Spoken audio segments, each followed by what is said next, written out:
Welcome to the Rebuild Procurement podcast, where we talk about a lot of things procurement, talk some news, in this case, talk some policy.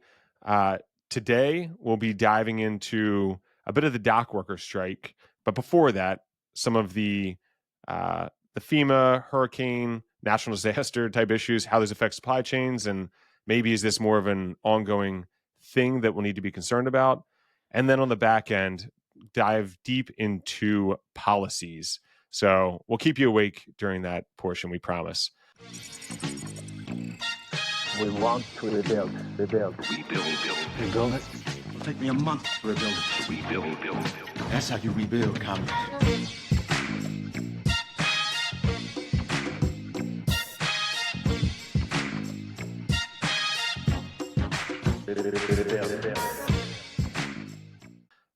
I am Tom Finn. I bring 15 years on the client side, procurement, finance, and category management experience in large and small cap orgs.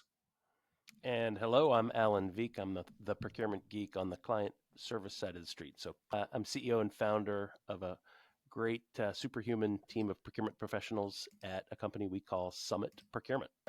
Let's just dive into this news. So riffing a little bit to all you, all 7 of you out there, no fact checking allowed. But the first thing, just wanted to go in a little bit to the just this hurricane season, Alan. It's picking up speed, I guess, just literally as well. I think it's Milton is a couple of days away, if not one, from Orlando. Is that where, are you down in Florida right now? No, I'm out What is that? California, Palm Springs, 114 Oh, you're in degrees, California. Palm Springs. Yeah, hot. Other side 114. of the country. Yeah, Dang, I'm sitting at 50. I don't know what I'd choose though. I think I might choose 50. But it's a dry heat. That's true. That's like 98 degrees on the East Coast. But just with this hurricane season, I mean, right now this hit like category 5. I've seen some pretty interesting little, like, it's like the max. It's basically the wind speeds are like 150, 160 off the coast of Florida right now. Tampa just got hit 2 weeks ago, like pretty bad, and this is supposed to be like twice as bad. That last one went up through North Carolina, and with that, just sort of on the other side is the response within North Carolina. I mean, it got disrupted significantly. FEMA's been, I think, struggling from a budgetary standpoint, also a people standpoint. So the speed to get back on feet is also going to be quite delayed, and they've had a lot of issues getting into North Carolina. But I don't know. It's just something FEMA you kind of consider. Obviously, they're always dealing with disasters, so there's always sort of the max issue situations. But generally, they kind of have their stuff together. Ever since Katrina, they've kind of, I think, revisited a lot of policies, which we'll talk to on the back end. But yeah, have you been keeping up to speed on this, Alan? Yeah, I've certainly been watching it. You can't not watch it. First Helene, now Milton. The 1-2 punch is terrible. I think there are a couple of things going on here from my point of view. Number one, anytime you have a disaster, by definition, it's like, okay, it's going to be bad. And different people have different expectations about comfort after that sort of thing. So I think we need to temper criticisms at this point. I'm sure that the people who are doing the work are doing the best they can. As you mentioned, post-Katrina, it feels like they've probably done a lot of reforms to really make sure we've tuned up our response efforts. Second thing that's going on, though, is it's a hot and heavy political season. So everybody's just going to be throwing bad things around. So, I think we have to be a little bit careful of that. It feels like that's coloring some of the commentary coming out of this. It is just the sort of thing. Like right now, I'm in Palm Springs, California. These folks who live out here, they've chosen to live in a 114-degree desert. So yeah, they have had and they will have water problems in the future and heat problems and everything else. I mean, it's like when you choose to, if you're an extremophile, it's the bugs that live at the bottom of the bottom of the sea, at the molten cracks at the seabed. Like if you're an extremophile and you choose Palm Springs as your home or Florida as your home, you're going to get adverse events like this, and you better be prepared So my heart certainly goes out to everybody who's in the path of this, and I've got several friends who are down there. But you got to kind of harden your resolve. You got to expect this stuff. You're living in the extremes for sure. Yeah, just to that, I've always loved California, and I've always loved the Bay Area, like LA. I think those places are just unbelievable. But it's always scared me so bad, earthquakes, right? Like it's just something I every time I've thought about it in my life, like I start going down a rabbit hole of, okay, is this a good move? Blah blah blah, like great industries, great companies, great people. And it's like, but earthquakes. And yeah, Yes. there's those things where feels like eventually it's going to happen. But never. I mean, I totally agree. Disasters are called disasters for a reason. They're not, just sweep the mop and clean things up. But yeah, I mean, just you hope everything ends up being okay. Yeah. It just things get tough, and things get tough on to keep it from They the do. business aspect of it. A lot of disruption. A lot of disruption, and we talked last week about force majeure as a contractual provision. Last week, in the case of the longshoremen, the strike they went on, and how that was going to disrupt supply chains, and everybody was going to be dusting off their contracts to say, okay, the suppliers are going to be dusting off their contracts, saying, okay, what can we promise our buyers, because they're not going to get it, and what can we tell them? Which contract provisions are we going to invoke? Same thing this week. For sure, a lot of force majeure coming post Helene, and in anticipation of Milton, there's going to be huge disruption. So a lot of suppliers going to be invoking force majeure, and a lot of buyers looking at it to say, okay, what recourse do we have? Yeah, control find acts of God in your contracts. That's where it sits. That's the that's the hurricane. Just on that note, the docs and the workers, they've since come to a version of resolution in the past week. I've seen talk about like news cycle being at the top and things being at the top. That's totally fallen off everything I read. No one's talking about it anymore. The guy's quite a personality. The head there. I don't know if he settled things down, but what's happened? I think you had been a little more up to speed on this than I. Yeah, well, so it was only 3 days after they went on strike. So Wednesday, there was everyone agreed to an 80-day cooling off period. I think that was what I read was it's an 80-day, might be a 90-day. And that was not Basically, a governmental invoke. it That was was not. they It was decided, right? all parties. All parties decided. Now, what they got was, I think the last position of management had been like somewhere around a 50% raise over 6 years, and the dock workers were asking for a 77% raise over 6 years. They agreed somewhere in the low 60s. I think it was 61% over 6 years is where they said, okay, we'll agree on this number. Then we'll take 80 days to figure out all the other 19 sticking points in our negotiation. So the things around no robotics, no automation, that those sticky topics still remain, but hopefully they're pounding those out even as we speak. Yeah. So I mean, basically, it went from like 8% year over year increase to 10-ish, give or take. Yeah. Yep. I mean, that's So it's pretty good. yeah. I don't know You how get that, much how Tom? I lagging don't know they if I can were, get but that. that's a lot of catch up. Sorry, Alan. I was saying you can get that in your day job. I don't know if I can get it, It and I'm the one in control. 10%. Yeah. I think you might be more likely. But there's physics But and math and spreadsheets don't tag and tie that I got to worry about. yeah. Hard. Do they need to? Do they need to, Alan? They should. They should. Only if you work for the government does that not count. Separate topics. Separate topics. I have opinions there too. Of that's actually something we should dive into at some point. Just the Yeah. improvement upon just the difference between private industry and government. I think would be a real interesting deep dive for folks. Yeah, I agree. I know a decent amount of it. I think I want to even dive deeper. Might scare myself a bit. There's a lot of waste in both, more in government. Yeah. Yeah. But I saw a one post way on to X yesterday. I saw a post on yeah. X yesterday, and it was just from some rando who said basically, So it had to be true, Alan. So it had to be yeah, true. it had to be true. It said, but it said something about, I think we could lose 90% of the federal government employees and do just fine. And then somebody bigger chimed in right away and said, actually, it would improve. Yeah. Yeah. I mean, I think just to the other side of that, there's a lot of people people don't join government, generally speaking, to make it worse, right? Like there's folks No. that overall get paid less, they have decent pensions, I think decent health care. But you kind of do it as like a civic duty up front.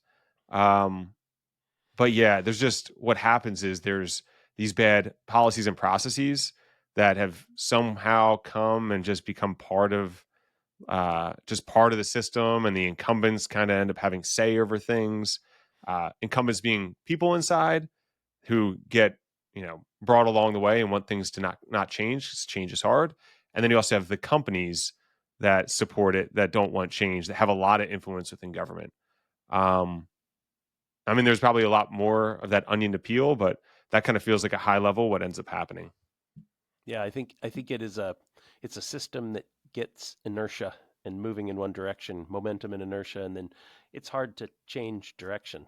I certainly know many people, very very valuable parts of our governmental system who do great jobs day in day out. But yeah, I think it's the system itself that's the thing that we need to examine. There's so many good people in there, but the system itself feels like it's kind of gotten a little overweighted. Yeah. And one way that it gets overweighted is the policies, Alan, that folks put in that they end up following all the time. So just Love to your segues. transition Those us are a good bit. segues. Yes, Yeah. I love it. To transition You're us a like a bit. DJ of old. Ever. To the next one. Yeah, like spin like overlap of the tracks, right? Like what's That's that what next it is. song? Yeah. Oh, it's policies. It's procurement policies. Yeah. So I thought, first things first, they're a necessary thing to have. I wouldn't even call them a necessary evil. I think they're just necessary in general, is to have good thought out ways of doing things and ways that your company operates. Policies are invaluable. Like when companies go from startup phase to that middle stage to larger, you need to adjust as you go. And it helps you focus and helps people, fall in line with the way the company wants to operate. So I think they're crucial, from a governance, compliance, like risk, consistency standpoint. Um, and when they're good, they're good. And what I've seen in my career is that those good policies, like something as an outlier happens, and then you add something else into it, and you try and like cover all your bases. And what ends up happening is by covering all the bases, it makes like the easiest thing that could kind of just be like a credit card buy, like this whole process that ends up getting legal review, and then you have to add people. So there's the downsides of overdoing it. And I can go through some of these points, but from a Yeah. baseline standpoint, is that what you've seen too, Alan? Oh yeah, for sure. Actually, as a matter of fact, in my own experience, one of my favorite sayings is I can kill any project by overscoping it. And that's kind of like the thinking that I have about policy. You can overscope the policy and then make policy so hated and despised that nobody wants to follow it. So I think, as to your point, the best, if you're starting from a blank slate, the best way to start is start small and make make very simple policies, and then build as you find those exceptions that you're trying to weed out. So when you find something adverse happens because you don't have policy in place, then you can add, you can modify, you're driving continuous improvement to the policy over the course of time. So start small and then grow big. But I've also found with policy, with process, with there's another big principle in life that I strongly believe in, and I think of it as like almost like an arrowhead. If you take a diamond and you put it on its side, you move from a point to the fat part of the arrowhead, and then you move back down to a point. I think that a lot of things grow. This kind of builds on our last topic about how big the system of government has gotten to be.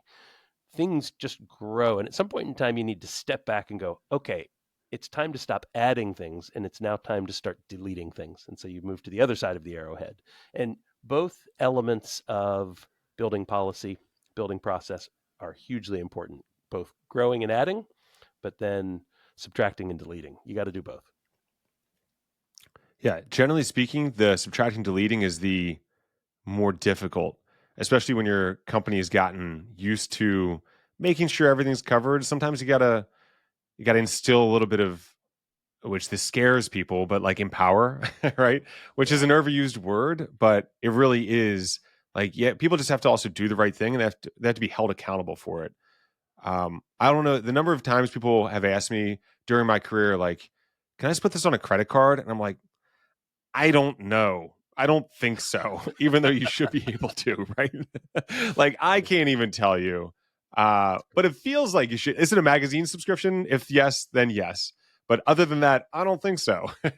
Yeah, that's right. So it's always kind of been a bit silly. I do think folks can wind it down a bit, but it does take a lot of work, and it takes a lot of alignment at that point too, Yep. and somewhat risk taking. Yeah, and the So bigger an organization gets, the more policy you'll have, the more bloated it'll get, the more important it becomes to make that time to simplify, to delete.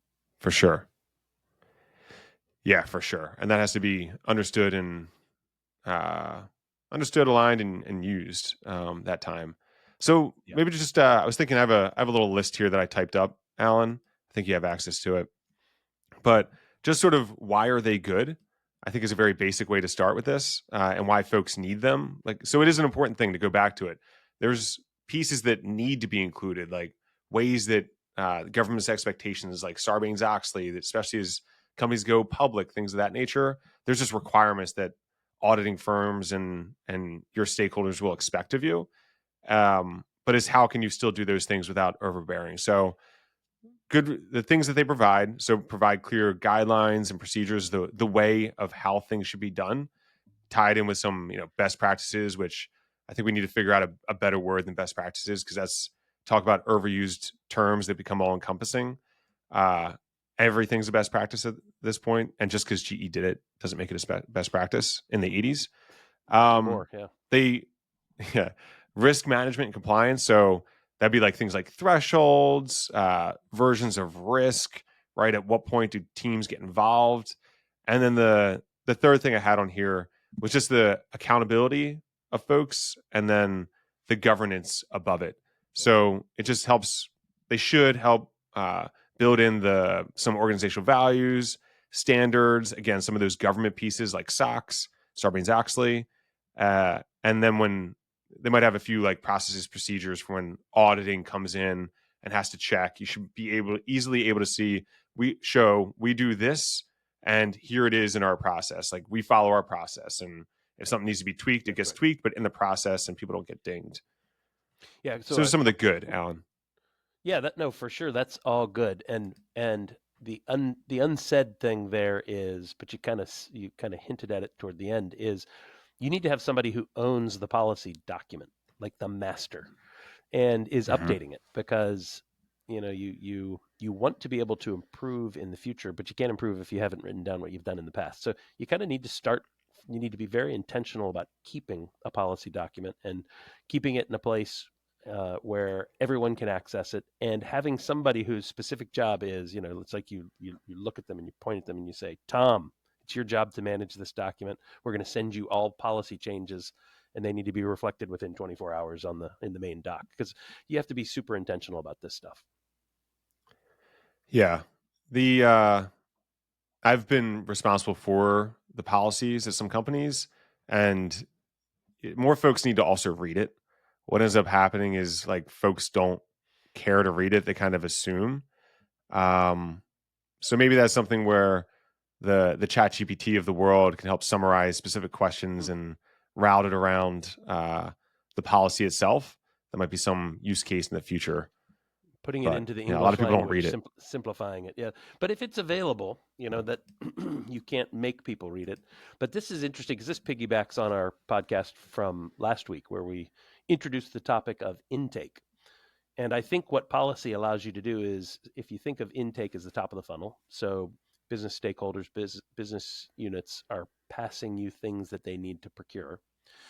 The the job of orchestration, that's the first thing that happens when you have an intake. You got to figure out, where do I send this? Where does it go? What happens to it?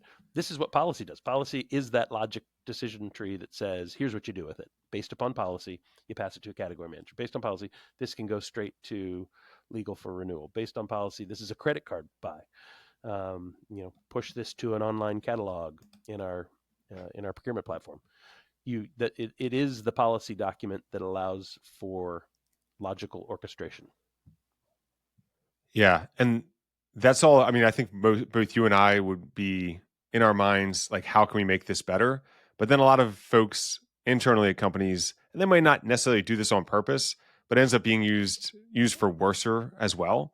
One thing I've specifically seen is companies being too large on they grow too large. So within the departments, and this is even outside of procurement, where they'll put in so many policies and want to bid everything out at $10,000 or above. There's also a value component that needs to be taken into account when you're going through and putting these together. And to that review standpoint, it's as opposed to hiring somebody new, people should be thinking, are we doing all the right things today? Are we overdoing certain things? Is this difficult to follow? And is this covering us from a risk standpoint? And what is risk to our company? Does that matter?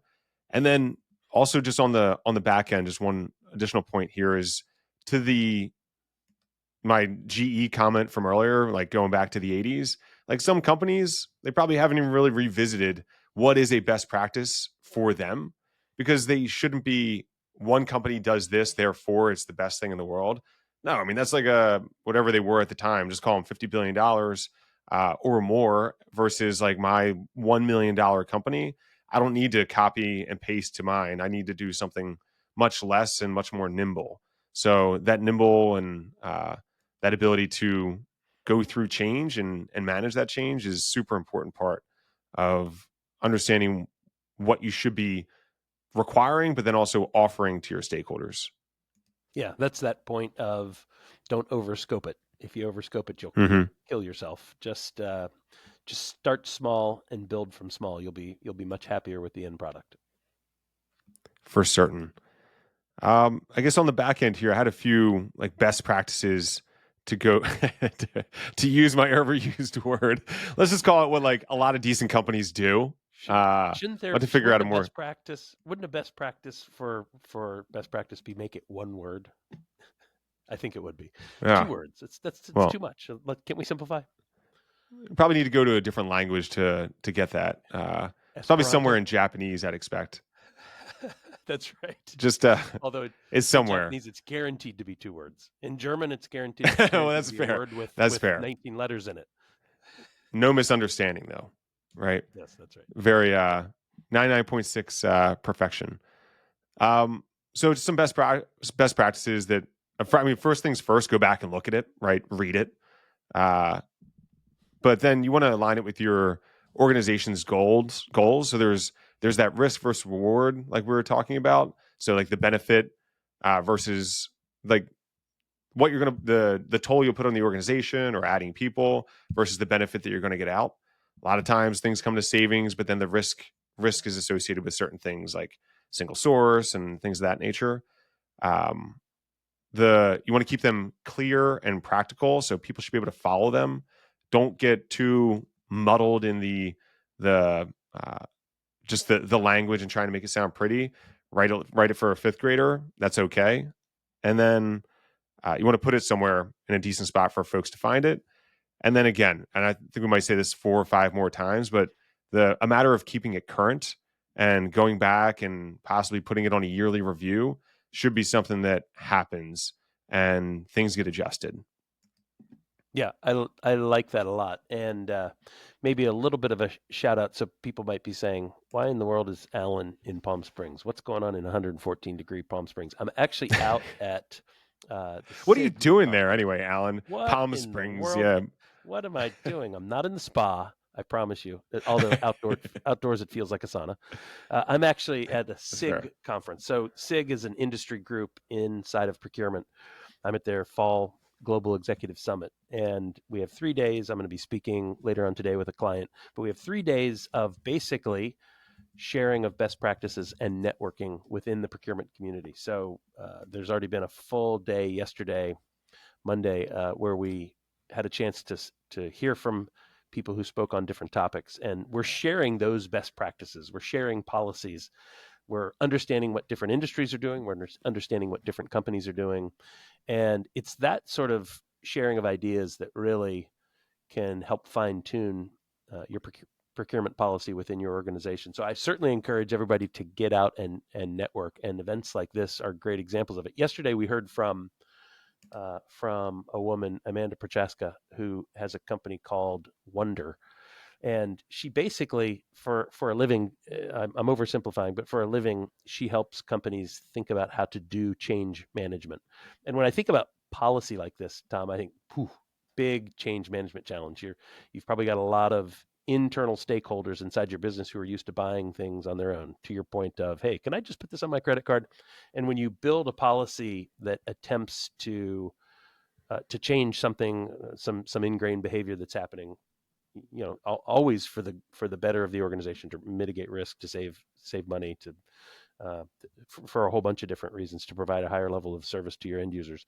That change is going to disrupt your organization. And boy, it was a good 90-minute session on how to think about change. There was a good framework that she presented that really is all about making sure you talk about it, making sure you build community around it, make sure you're open for feedback around it, make sure you share the reasons why this policy is being built and why policy change is happening. So I would underscore the fact that as you're building and driving policy in your organization, you've got to think triply about how to manage the change that it's going to require to make it successful. Yeah, and totally agree. Change management, especially as your company gets bigger, but let me take that back. Change management is always hard. So even if it's going to be better for a company, like people, me, you, no matter how much we talk about it, change is still hard when it hits our day to day. Going from doing one thing a certain way to something else. There's I have my routines, Yes. all these, and folks within your org have similar routines of, okay, I understand how to do this, and bringing them along in that journey and making it simple to transition. That's the way to win. That's the way to win that change and win that move. Yeah, for sure. And it's the hard work. You got to put in that hard work. It's change, like you said, is always difficult.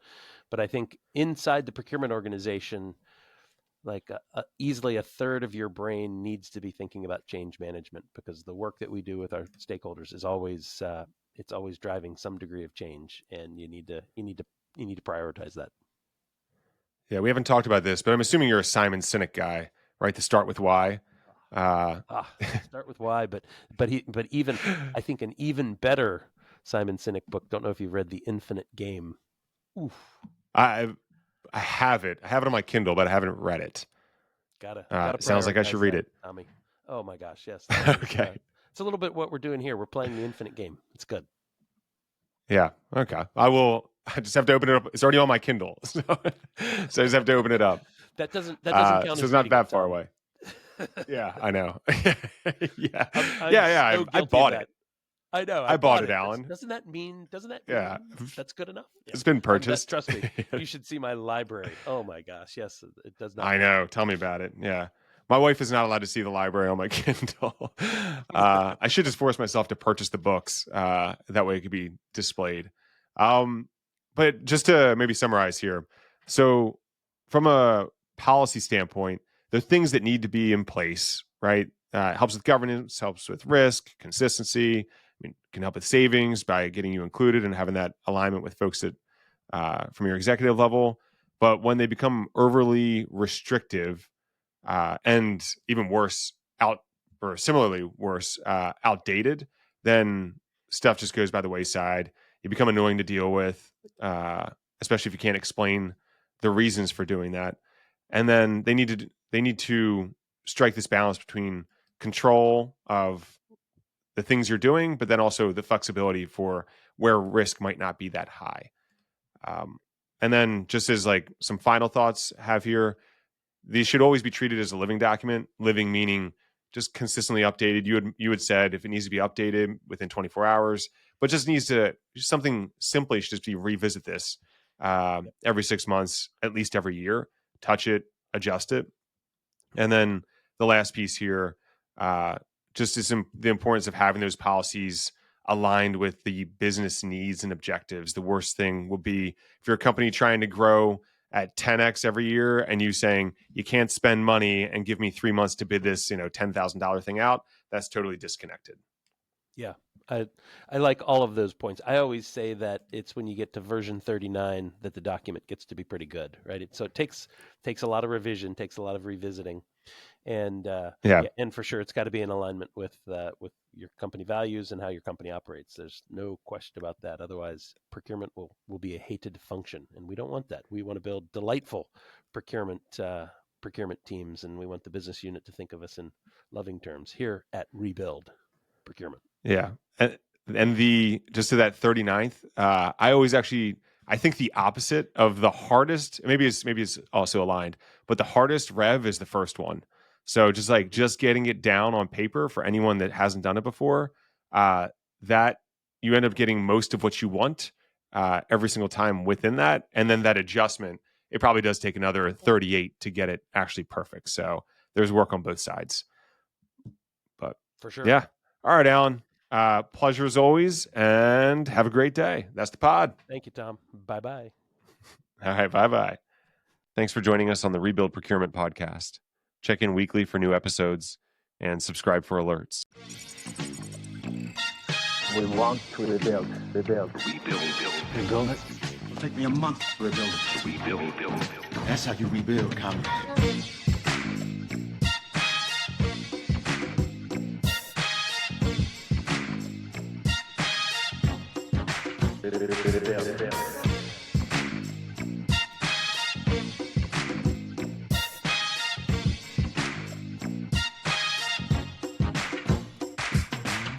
Show me, and you won't hear the word rebuild.